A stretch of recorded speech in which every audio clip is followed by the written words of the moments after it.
Oh, okay. Welcome very much to Conversation. Pleasure to welcome to the program a dear old friend of Conversation who's been a guest so many times it's hard to count them all.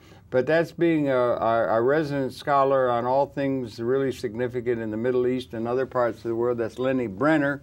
Lenni, so good to see you. Looking good. Your hair's coming back, and it's happy to hear that everything's going well, and you look great like always. To my adoring fans, what he's referring to is that I've just recovered from cancer. Congratulations, brother, yeah. And the way they do it now, in many cases, and mine in particular, is with chemotherapy. Yeah. The only problem with chemotherapy is that it goes after growing cells in your body. Right. It doesn't distinguish between wild growing cells, which is the cancer, and any other growing cells.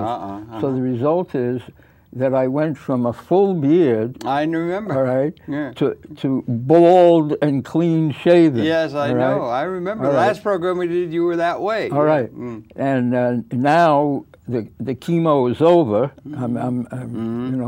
I'm done. Wow. So now my hair is coming back, and I'm beginning to look like a human being. Yes, congratulations. Right. But I'll tell you something.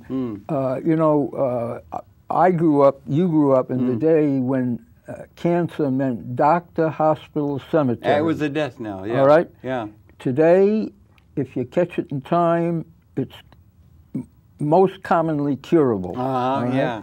So I am for every governmental program that takes you by the whip and makes you go for chemistry, for chemos to make sure that you're not cancerous, and you can live longer with it, et cetera, et cetera. Same thing with AIDS. Remember when AIDS came? We were talking on the phone about the AIDS was like that was a death knell when it first came. Remember, and they weren't doing anything, and then they had ACT UP, and there was a lot of stuff. And now they've been able to have treatments that at least can put it in it isn't anything like it was at the beginning. Well, let me put it this way. Human beings have scientific ability coming out of their ears. Now, I mean, the problem is, you can make a hydrogen bomb or you can cure a disease. Well, I'd rather cure the disease. All right, but what I'm saying is that if you think about it for a minute, there are a lot of people who believe in a God with all kinds of miraculous powers, when the reality is that human beings have miraculous powers. Seems that way, doesn't it? I'm saying, maybe more so all the time.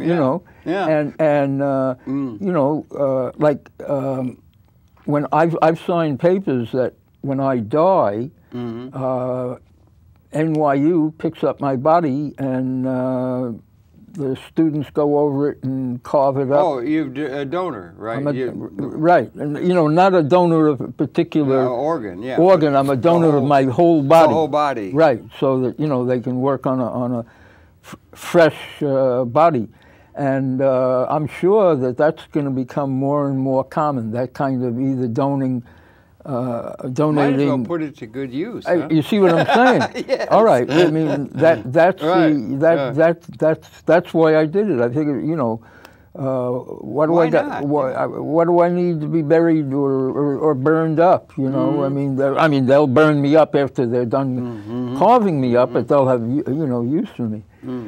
I'll tell you, Harold. Put the ashes in some place. Well, I don't care. Throw it out wherever you throw the dog. Wait a minute. Wouldn't it be? You don't think it's good to have some sort of a marker for somebody or something? They got a tomb for Napoleon. No. They got a tomb for Lenin. Let me put it this way. I don't remember who it was. Some Roman.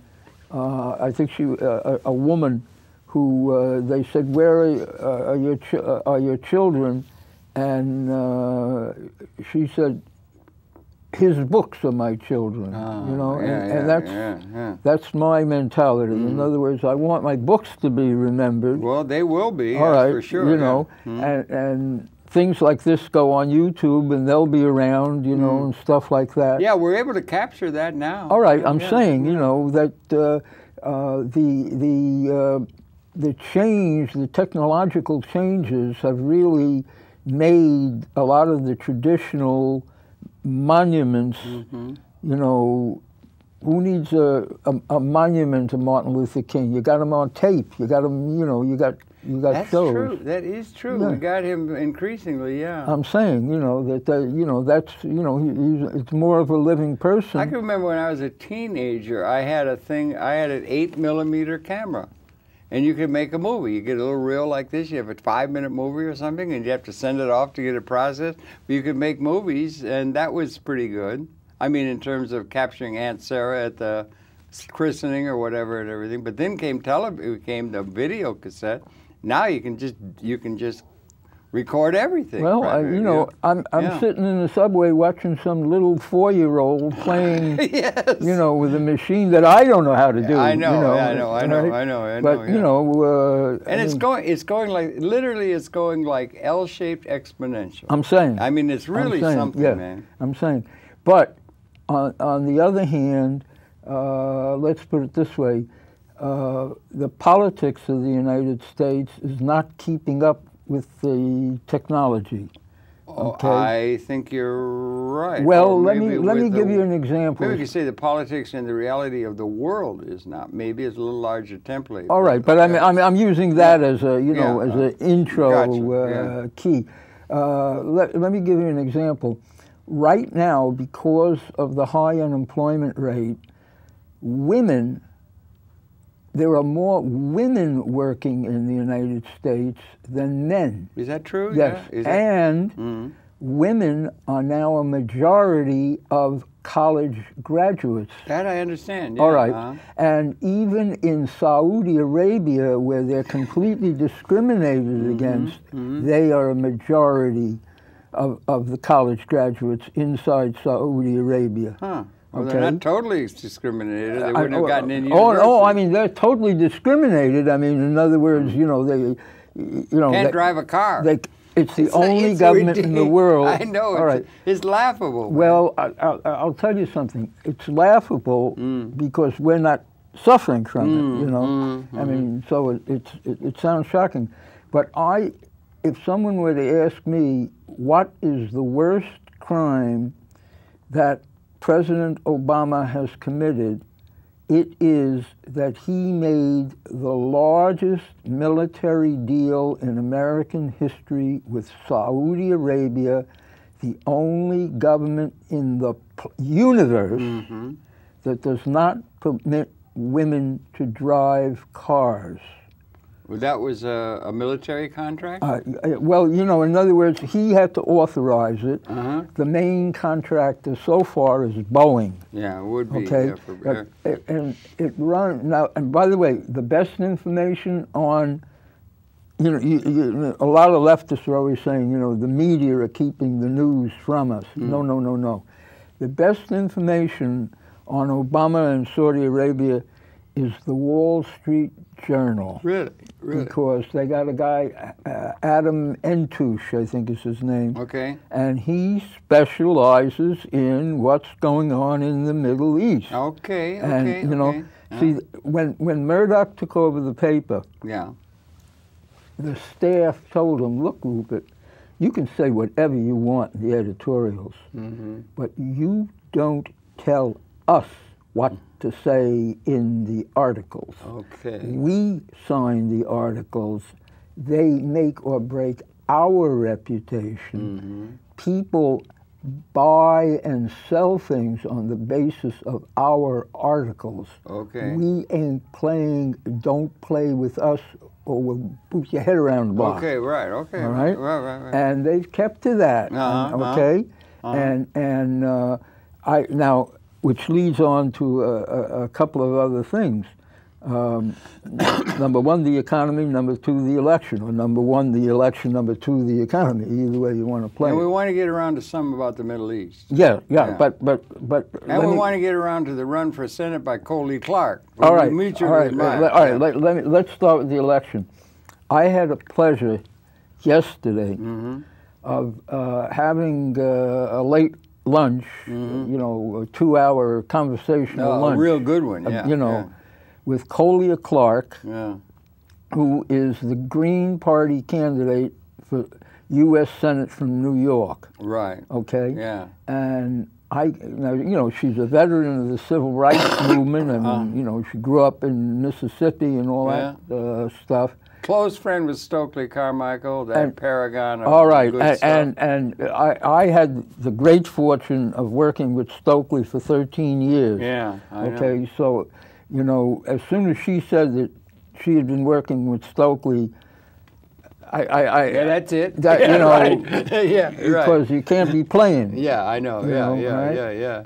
I mean, let me put it this way: the three great figures of the Black civil rights movement were King, Malcolm, and Stokely. I agree with you. All right, yeah. those are the three. You know, I'm not saying that other people didn't do very important things. Yeah. But between, you know, if you can find yourself, if you wrote about only them, you got a rounded picture of the civil rights movement. Okay. That's how complex, how much of a part each one of them played. He was so powerful, and the thing I remember more, I used to see him I knew him quite well. Probably you knew him better, but I knew him very well, and we'd meet in Libya a lot because he was he went to Guinea, you know. And everything. But the thing I remember more than anything, really smart.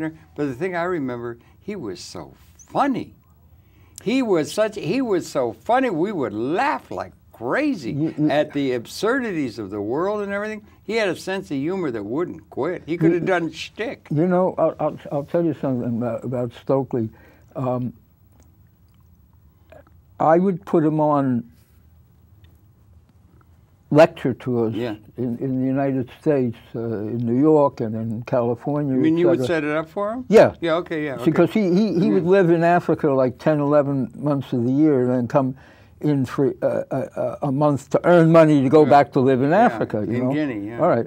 Now, what I saw was that when he would show up for a lecture, I would see people coming for the lecture, if you know what I mean, because his reputation was such from the civil rights movement. Absolutely. You know? And I kept trying to tell him, look, make it 10 months in Africa and 2 months here, 9 months in Africa. You got a good thing going. You know, what I didn't realize was Stokely, who was so much a part of America, was actually a foreigner from Trinidad. Of course, he was from Trinidad. All right, but you know, he came with an American with an English accent. Yeah, right. All right, you know, speaking English. Yeah. And he went to Bronx High School of Science. Yeah, right. Okay. Yeah. Which good school. Well, good school. Let's put it this way.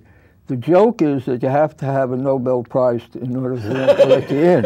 All right. But the reality is that more Nobel Prize earners have graduated from Bronx High School of Science than any high school on earth. Really? I didn't know that. Oh no, it's it, you know.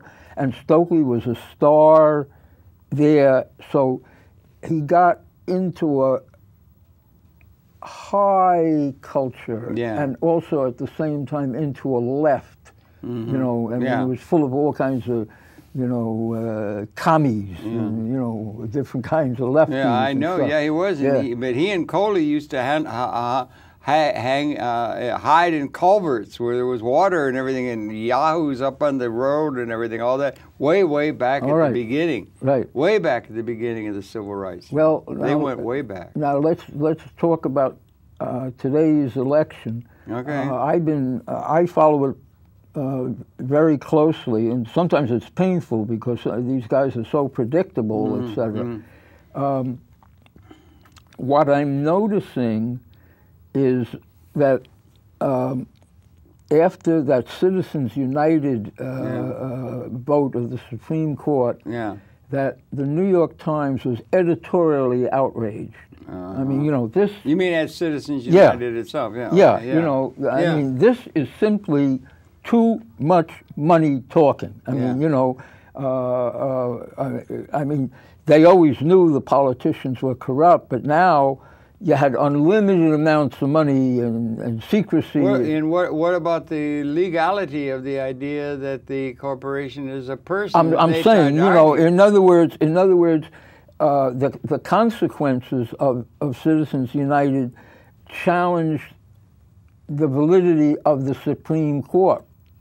Well, let's hope. Maybe. Yeah, that's interesting. That's well, interesting. you know, yeah. in other That's words, when let me put it this way: Mm. the two most important newspapers in the United States are the New York Times and the Wall Street Journal. Oh, yeah, Okay, yeah. and when one of them rages against the Supreme Court as right-wing fanatics, okay,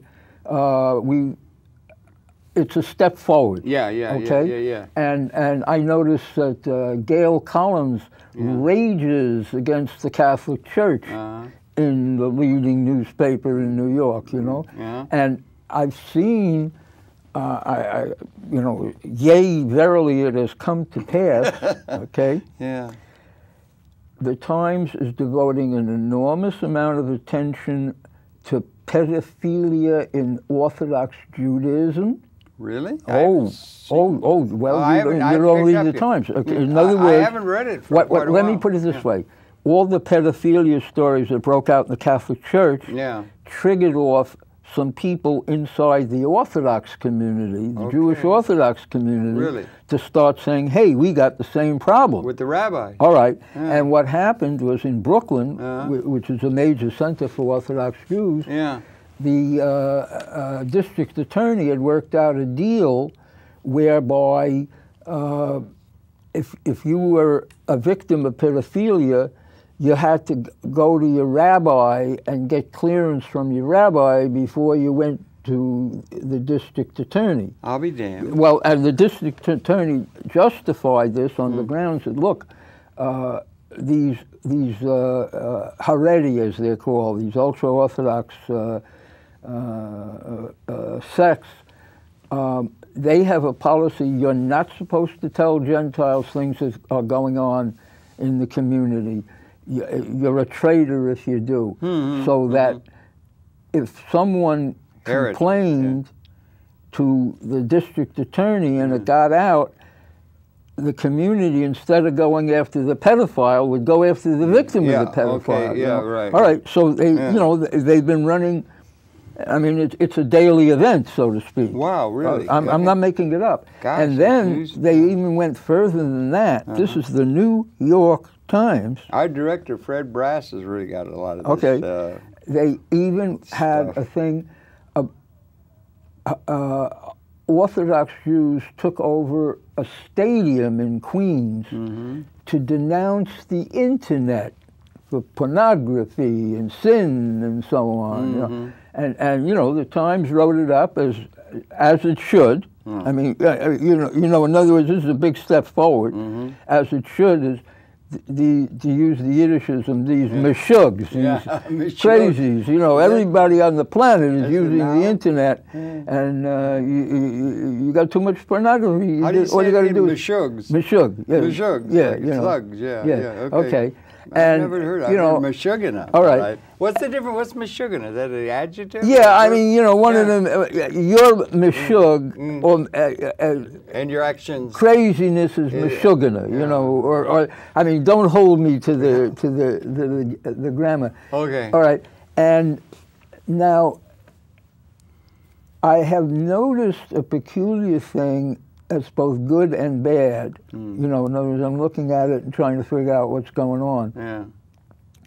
They're talking a lot about one Zionist campaign contributor, Sheldon Adelson. Is he out of Ohio for Gingrich, huh? Well, he ain't just for Gingrich. Now he's for Romney. Because, really? You know, let me put it this way. He spent $16 million on Gingrich, all right? So they had to cover that, because if you don't cover that, it's like not reporting a tornado hitting Kansas City. Right. You know? I mean, that's a lot of bread. Right. Okay? And now it's gone beyond that. He's spent about a total, counting the Gingrich stuff, by now he has spent about $35 million. And they're just getting geared up. All right? Yeah. You know, one guy. One guy. Yeah. Now, they mention every so often another contributor as a sort of like a second to him or something like that. Like Soros is a major, George Soros is a major, Democratic funder. This guy Adelson is a Republican, excuse me. But Soros doesn't give as much money as Adelson. Yeah, I mean, you know, I mean, he gives millions, but not 35 million. Richer than Croesus, I think. He's let me put it this way. I looked on the internet.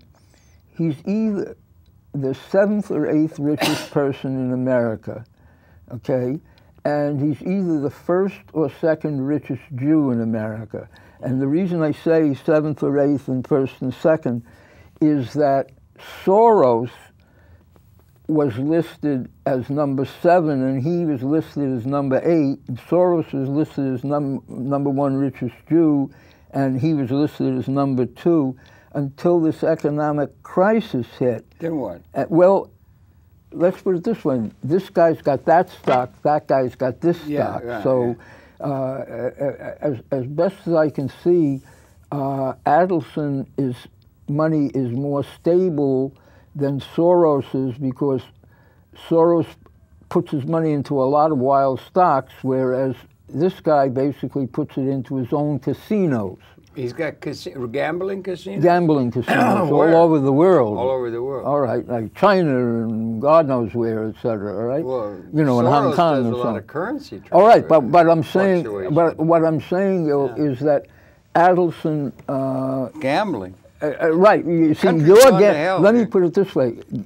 The people who come into his gambling casinos, they're gambling, but the gambling house isn't gambling. There's a steady, it's almost like power music, steady 6%. You get my I can remember how it used to be. I don't know, I don't remember it real well and everything, but they used to have the numbers. I mean, they used to, and no, they had ads. There had ads about how terrible it was to gamble, and it's probably true because people were going out and taking the milk money and gambling it away and everything, and so they had ads about the moral people gambling like that. And they had that out. They had a big thing like that until the state started realizing they could make some money at it by doing it. Now it's your patriotic duty to buy a lottery. The guys up in Harlem used to be for running numbers. I mean, around New York, they'd be running the numbers illegally and everything. They made a big moral thing. It's a terrible thing. Now, when they were making money, it's a patriotic thing to go out and live in Harlem. It's such a 180-degree shift in the morality. It's almost laughable. Laughably hypocritical. Let me put it this way. There goes ethics. There are changes in American society like that. Yeah. Okay. Going on all the time. I'm not for gambling, but I'm for. I'd rather have legal gambling than illegal gambling, if you follow me, you know? Yeah, okay. In other words, somebody's taking some money and handing it over to kids for Medicare or something like that, okay? Yeah. But along the same lines, one of the issues that I'm personally very interested in is drug law reform. And the reason for that is that I was arrested in 1963 for possession of a marijuana butt the width of my thumbnail, okay? And I fought it in court. I was found guilty of felony marijuana. Good God. Okay. For just a little, what do they call it? And I joint. Was sentenced to 1 to 10, but got probation, okay? Wow. Now, wait a minute. And then, for my activities during the Berkeley Free Speech Movement. Thank you, Mario Savio. Okay. The university had the judge revoke my probation, and I did 39 months in the penitentiary. You gotta be kidding. What a pain in the geister, man. Now, you want to hear something? How strange and it's already strange and surreal. Yeah, I'm sure people that is surreal. Out there are going, what the hell's going on here? One flew over there. Now, listen to me. Court. Listen to this. Yeah. I'm sentenced to the penitentiary in the courtroom, and what they do is they escort you into an elevator to take you up to the holding tank. Now, all I'm thinking about is what I'm going to be doing for the next 10 years. Yes. You know? Absolutely. I get out of the elevator. I take no more than 2 steps, putting both feet out of the elevator. And a guy comes up to me and taps me like that and says, I know you. I heard you speak at Laney College during the Cuban Missile Crisis. Be damned. My name is Huey Newton. All right? Settle in for a long seminar. All right? Yeah. Here they were trying to get me out of American politics. Right. All right? And they got you right at the voice of one of your tutors. Into Huey Newton. Yeah, right. And we spent a good part of 4 days before they finally sent me, off to the state penitentiary. Yeah, right. All right? But I mean, that's so funny. I mean, is that really real? You didn't dream that. Let me put it this way. That actually happened. Let me put it this way. I boast about the fact that I crashed with Bob Dylan on his first night in New York. No I kidding. Can't prove that, but I can prove that I was by the court record, by the jailhouse record. Yes. Oh, that's funny. Yeah. But I mean, it really is amazing how luck plays. It does, yeah. Pure. I mean, I literally. That's how I met Huey Newton. Yeah, right. Okay, I was crashing with Paul Schoenwetter, a banjo player, and that's how I met Bob on his first night in New York City. First night in New York. He came from where? Did he come? I didn't know not from Hibbing or something. Well, I don't know if he came directly from Hibbing. Right. Didn't occur to me. But he wasn't known then, or anything? Oh, completely unknown. Oh, so he came. Can you remember it? Let me put it this way. I've written about it. That's a classic thing. Well, let me put it this way. Bobby Dylan was right on the money for a long time. All right, but now let me put it this way.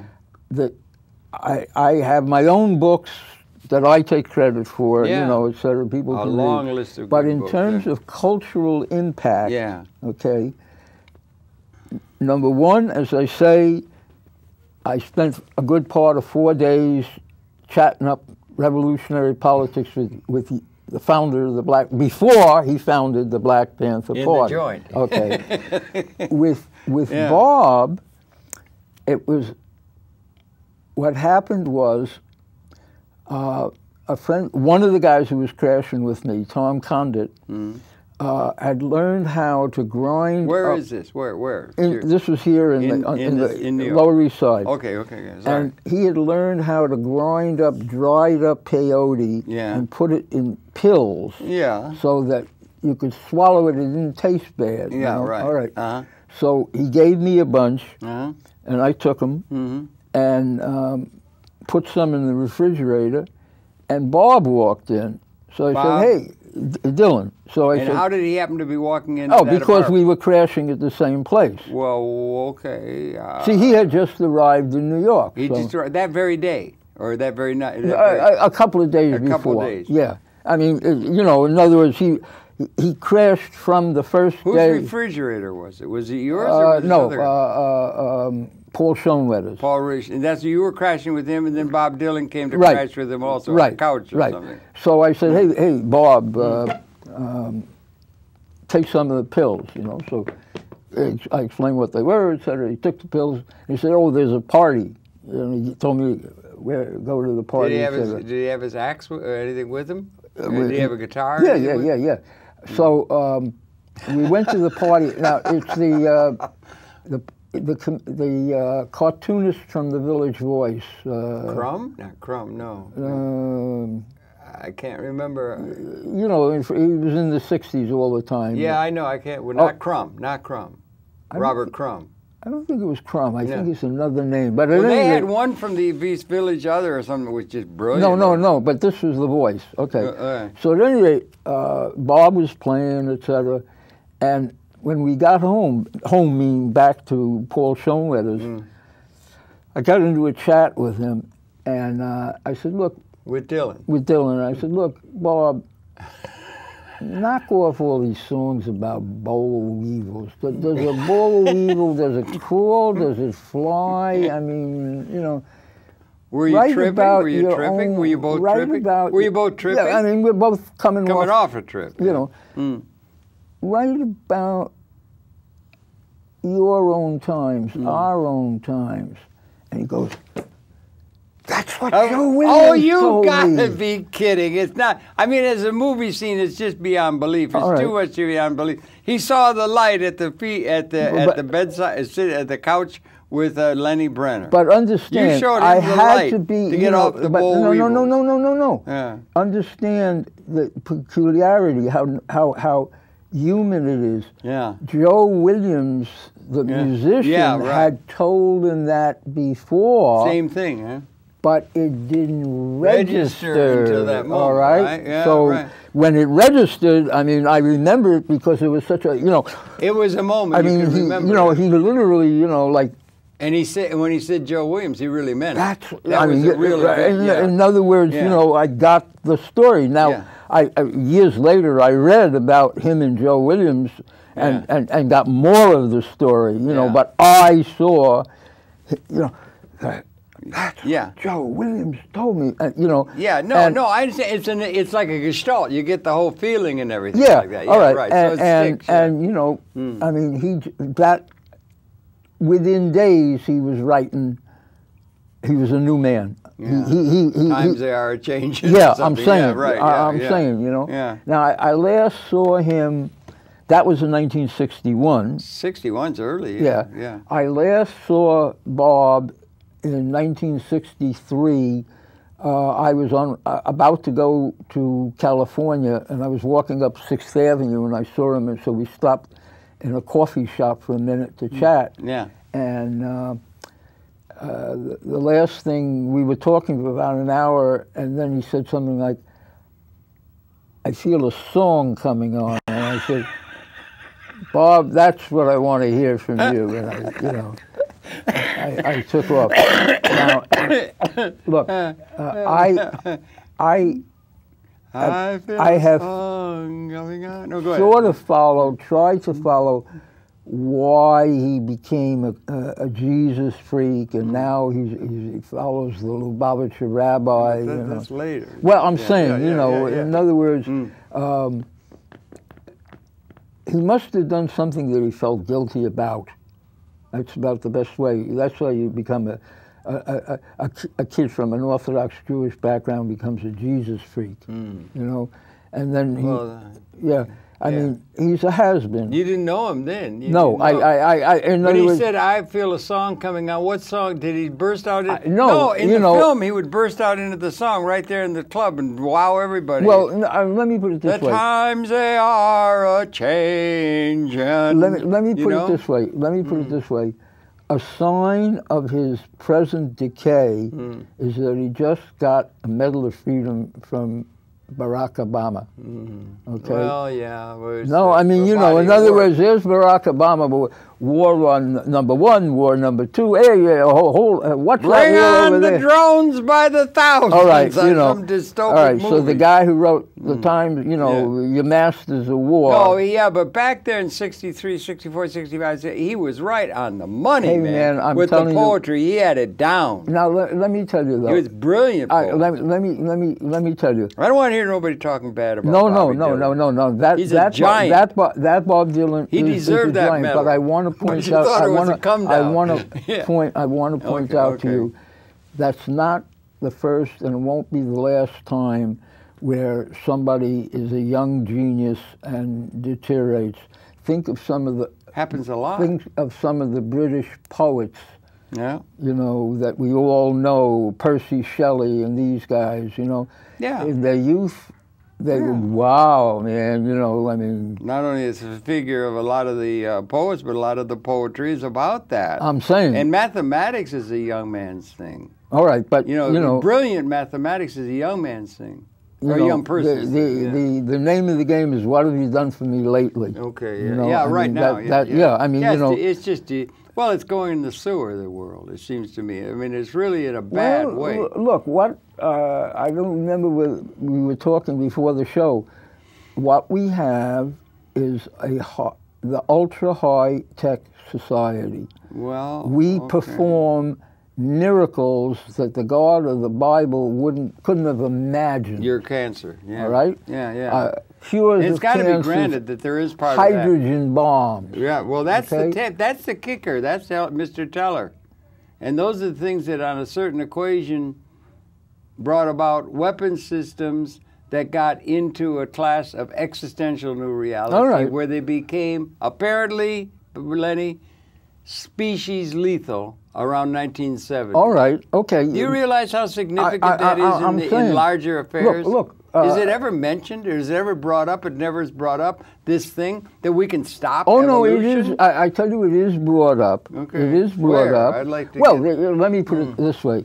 The problem that we have in America is that the bulk of the intelligentsia votes for lesser evils. You wrote a book by that title. I wrote a book by that title, but I'm saying that, in other words, you take a typical liberal democratic professor, he knows that Obama, he did a wonderful job, and he and Putin have restricted themselves to a mere 1,500 atomic bombs apiece. Used to be. Well, you know, I tremble. Now, I'm scared, man. I mean, if it were only 1,499, man, I'd shake and shiver, you know, all right?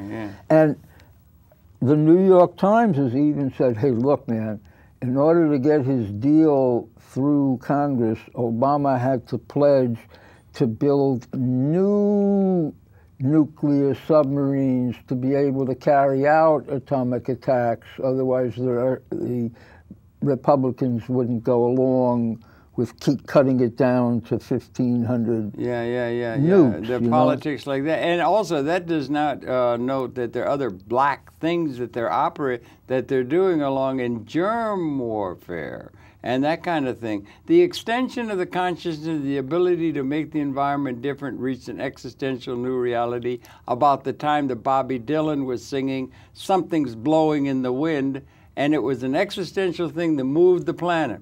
I mean, it was there. And there was also a technological capability of providing life support within an ecological context, which was characteristic of that moment also. Bucky Fuller picked it up. With 50%, we're crossing the 50%. In the fullness of time, if we don't blow the whole thing up and stop conscious evolution, which I'm very worried about Bibi Netanyahu and Israel and all their nonsense about Israel, Iran and all that kind of stuff, in the fullness of time, the year, I make a prediction here on this stage with Lenni Brenner that the year 1 is going to be figured as 1970. Okay, these things were reached. Let me put it, you mentioned Bibi Netanyahu. Well, I think he's the most dangerous man in the world. All right, now there are a lot of Israelis, including Israeli military men, who would agree with you on that, all right? They're talking about he's got this messianic shtick. Now, and he's got the absolute deep-seated sense that you find in some Jews that there's a world made up of some group, two groups of people. There's the Jews, and then there's all the rest of the world whose purpose in being is to kill all the Jews. I mean, deep anti-Semitism built into the nature of people. But let me put it this way. That's very dangerous. Let me put it this way. With regards to Iran, I point out this. Let me point out a couple of things before you chime in. I'm just ranting. Okay. Number one, the United States never talks about the fact that Israel is not a signer of any of those nuclear treaties. That's right. And B, Israel did help apartheid South Africa build its atomic bombs. That's for certain. Okay, yeah, okay? Right. In other words, when it comes to the atom bomb and the spread of atomic things, Israel is on the level of North Korea, if you follow me. Well, okay. In other words, when you arm South Africa, okay, and a book has been written on it, a very good book. Yeah, really? What's that? I don't have the title, but I'll let you know. Send me an email. Yeah, I'll send you an email. That, but the point is, the book describes how Israeli military men and scientists would go zebra hunting in South Africa? In South Africa with their apartheid equivalents. Oh, boy. And the one who beat them, who finally destroyed this alliance, was Fidel Castro. Really? In Angola or something? Right. In other words, Castro sent over so many troops to Angola. Right. That eventually they beat the South Africans in some kind of a war maneuver. Okay? And the South Africans realized we cannot beat the Cubans on the ground. As long as the Cubans are willing to pour in troops, we will lose. We will lose. That's the end of the story. So that made them back off? It made them completely pull out, end apartheid, turn the government over. What's it going to take to have Israel end their apartheid?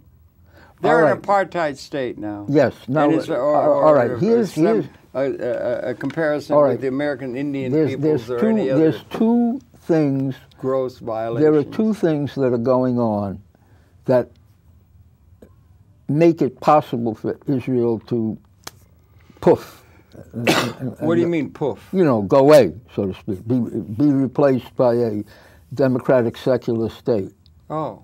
Two things. That might be the thing that Ahmadinejad is sometimes saying. He doesn't say they're going to blow them off the map. He said they're just going to fall from No. Look, if that's what you mean. Ahmadinejad is a right-wing theocratic type, and in 2006 he had David Duke, a Ku Klux Klaner, as one of his guest speakers at a Holocaust denial conference in Tehran. I want to take some exception to it. I don't think it was a Holocaust denial thing. It's a Holocaust investigation. No, because I think it's been propaganda. No. And he's never said that they're going to bomb and wipe Israel off the map. Excuse me. Let me explain. Well, propaganda is propaganda. One of my books. Yes. Okay, Zionism in the Age of the Dictators. I know it. All right. Not Zionism, the Iron Wall, Jabotinsky. Zionist revisionism from Jabotinsky to Shamir. Right. Okay. I was involved in the demonstrations against the Shah in the 70s. Okay. In the 80s, an Iranian friend of mine comes to me and shows me copies of Al-Ittihad, the leading newspaper in Tehran. They're running my book as a series. Really? Then he comes. Wait a minute, this is after in the 80s, about 1987, 88, etc. Then he comes and gives me a copy of my book in Farsi. In Farsi, they translated it. The only thing that what they did, I called it the Iron Wall. They called it the Iron Fist. Okay. Yeah. You know, pirates do that kind of thing. You know. Okay. But to avoid copyright. Strangely enough, they had my copyright in their pirate book. Okay? Yeah, right. All right. That's funny. But they also, where I said Hitler killed 6 million Jews, they put in a footnote. Nah, this is nonsense. He only killed 1 million Jews. Oh, wow. All right. Now, let me tell you something. That million number, I don't know who invented it, but it's all over the Muslim world. Is it really? Yeah, and Shia and Sunni. And it was in your book? And it was put in as a footnote in my book. Against your... Against my... I said 6 million. Ascribing that footnote to you? No. It's their footnote. Oh, their footnote. In their pirated version of my book.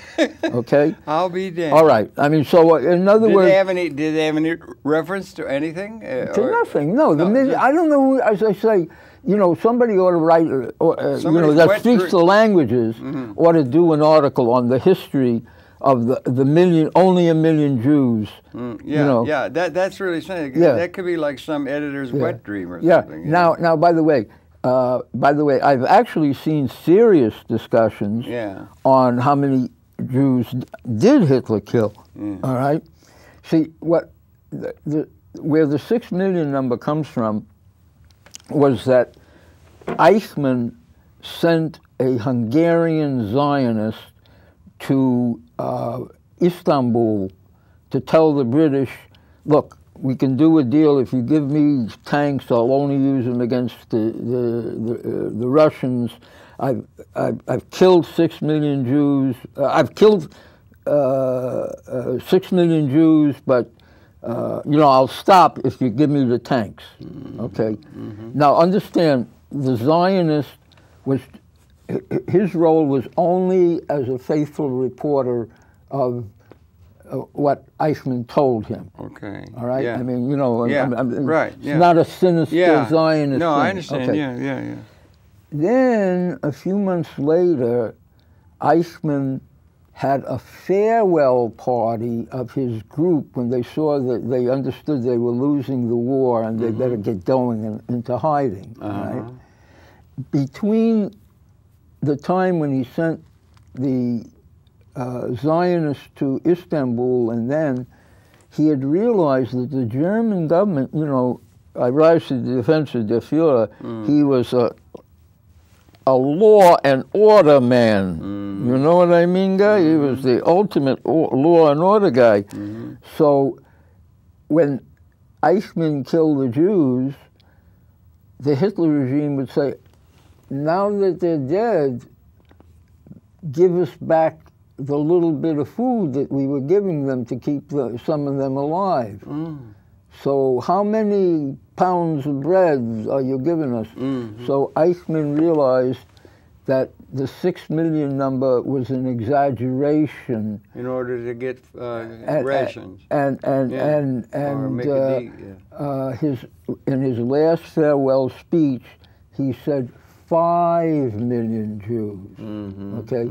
Now, a Zionist scholar, he happens to be a Zionist scholar, he really treat him more as a Jewish scholar in this case. In other words, being a Zionist isn't relevant, you know.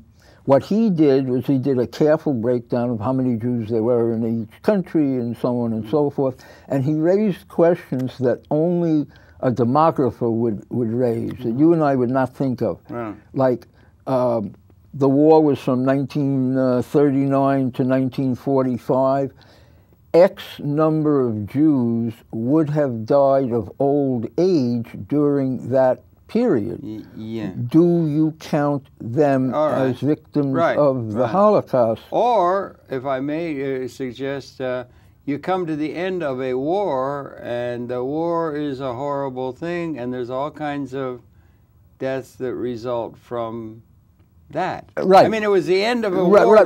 We were firebombing Dresden. Right. But I'm saying, in other words, this guy is raising these kind of questions, that's interesting, you know, that you and I wouldn't have thought of. But so I think that's what that Tehran conference was. No. But the point is, no. Because after this scientist doing this thing, the serious scientist, his conclusion was that it was about 5.1 million. Okay. All right? Okay. Now, my opinion... 5.1 million people were dead Jews in that time. Victims of the Holocaust. Now, my opinion... Victim of the Holocaust? Some of them might have been just victim of the war. No. I mean, in other words... That's another biggie. No, I understand. But, in other words, Oedipus Schmiedipus. Okay.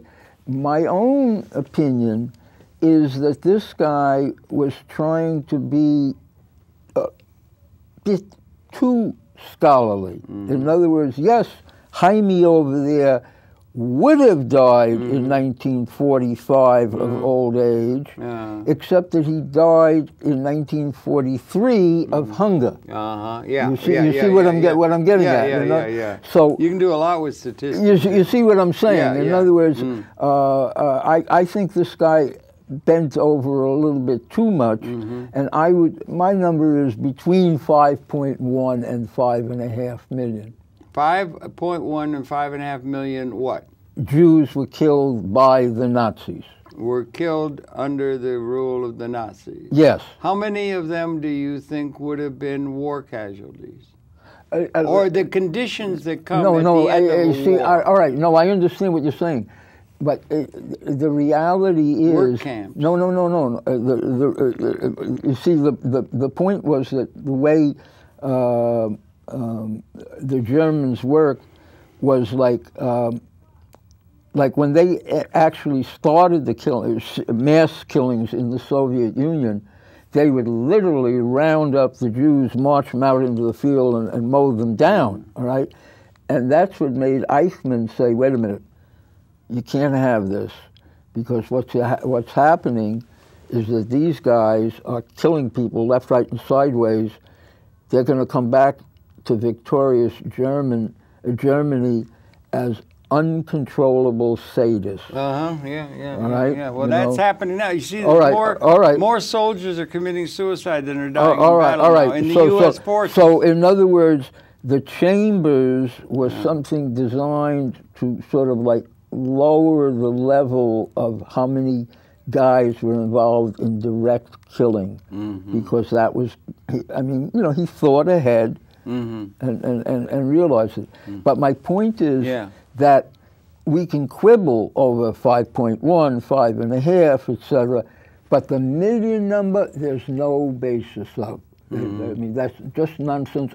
I've heard it for years. In other words, they put it in my book. Did it all come from your book, or had that No. It had been. I've heard it for years and years. Well, where do they go for chapter and verse? You know, I'll tell you. Somebody ought to, somebody who speaks Arabic and Farsi could check it out, and it would make an interesting book. It would be good to get some facts behind some of the assertions that are made by mankind. Well, look, I'll tell you, now that's another thing.